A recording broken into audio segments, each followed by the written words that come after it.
Hey guys, this is Rian with Momma on Mission. If you're new here, I'm a Christ-following, book-loving, homeschool wife and mom to 3 boys. So stick around, subscribe, hit that notification bell so you can be notified every time I upload a video about homeschool, about book reviews, or about biblical womanhood. And so today I am showing you how we deal with the paper clutter of homeschool.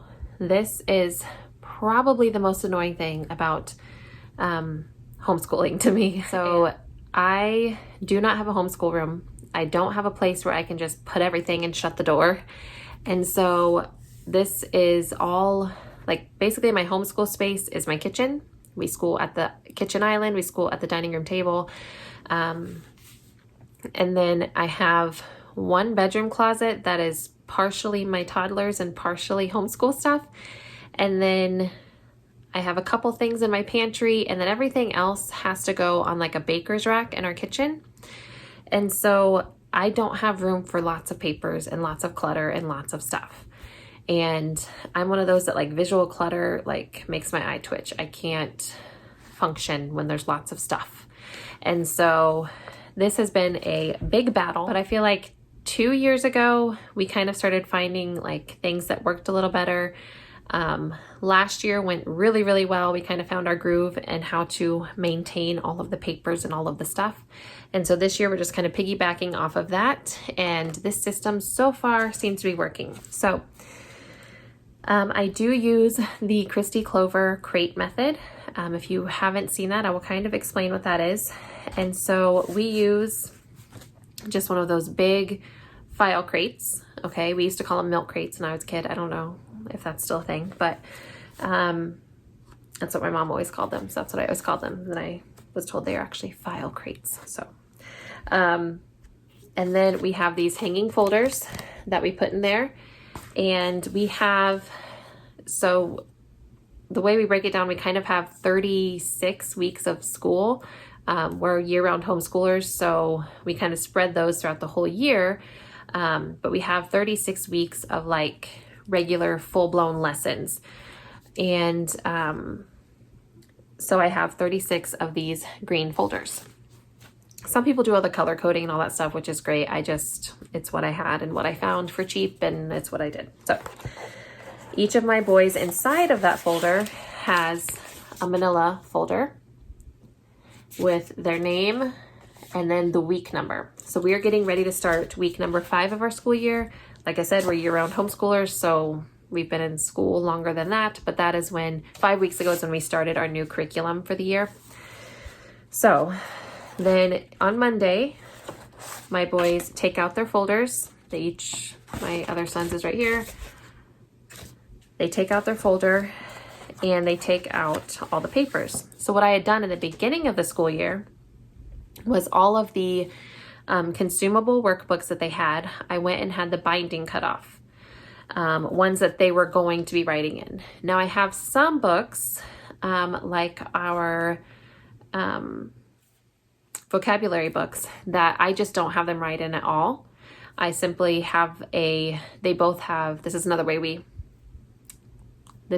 way we minimize the clutter, is they each have a language arts notebook, literally just a spiral bound notebook that they do most of their language arts in. And so I just have them label, this is handwriting, and then they do it. And then the next page, spelling, and then they do it. Next page, vocab, they do it. That way we don't have a ton of loose sheets of paper, and we're not writing in our vocab notebooks or workbooks. So there's some workbooks that I don't like them to write in because I want to reuse them for the next child, and it's just easier to write their answers in a notebook. But the ones that we can't really do that on, or that it just doesn't make sense to do that on, I take them to Staples and I have the bindings cut off of them. So then I just have a bunch of loose papers. So then at the beginning of the year, I go through and I think, okay, I know I'm going to need to do about 3 lessons of grammar per week. So I take the first 3 lessons of grammar, put them in the first folder. Second folder, I put the next 3, and so on and so forth until I run out. Same thing with math. I know math we have to do 4 days a week. So I take 4 lessons out, stick them in the first folder, 4 lessons out, the next folder, so on and so forth. So then you end up with a stack of papers like this. On Mondays, my sons go through and they take out their old papers from the week before that they no longer need. We'll talk about used papers in a minute, but then these papers, they take them and they will hole punch them. So here is my son's spelling. He will hole punch this. Then they have a 3-ring binder. I'll insert a picture here and then they have the little tab dividers for each subject. So they will go through and put everything in their proper subjects. So they'll have a spelling section, a vocab section. They have, my younger son doesn't because he doesn't have any written work yet, but my younger son will have a grammar section. My older son has a grammar section. And then they have a math section where they put all their math. And so then they fill up those notebooks. So then when I say, hey, it's grammar time, get out your grammar worksheets, they just take the first worksheet, or they can look and see like how many worksheets it is, but they just know where they are. They can get them quickly, they can pull them out, and we can work on them. So that's all fine and dandy. Now what do I do when they're all done with those? Well, we have one of those handy dandy turn-in boxes. I'll insert a picture here. And so when they're done with anything, if they know they're going to need it again, so sometimes my son's, my older son has like time tests for math or fact sheets, whatever you want to call them. And sometimes those are front and back. So if he does the front of it and he sees that the back is empty, well then he's just going to stick that back in his 3-ring binder. But if the back is empty or he's completed both sides, he just turns that in. They each have their own slots. They turn them in. And so then what happens is about once a quarter, sometimes I have to do it more frequently, just depending on how much work we've done. I have to go through and empty those. And what I do is I just take, if it's something that I know I need to keep, in our state, Missouri, we do not have to keep specific things. We just have to kind of keep a running portfolio of samples of their work just to show that they're progressing.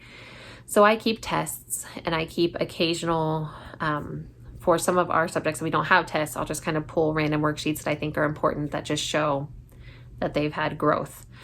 And so I'll pull those and put them in another 3-ring binder that is their portfolio for the year. And I go put that away. And then everything that's left, if it is one-sided and there's a blank side, we put it in our scrap bin. We have a scrap bin that if they want to doodle or if they need scrap paper to work out something or, you know, cut up something, they can use that. That makes me feel like we're not wasting as much. And then what's left after that, so anything that is two-sided that we do not need to keep, we typically just pitch it.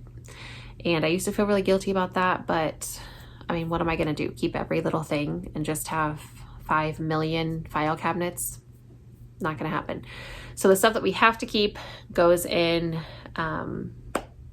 binders, like I said, and then we have file cabinets out in my garage that we store those in case we ever need them again, or when they get older, they'll be fun to look back on later. And so I do keep some art projects and stuff like that too out in that file cabinet. But by and large, we keep it really simple.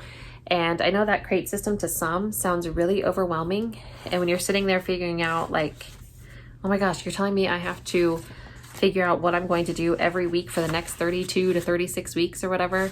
Not exactly, but just get a rough idea like about how many lessons of each subject you know you're going to need to do in order to get done when you want to get done.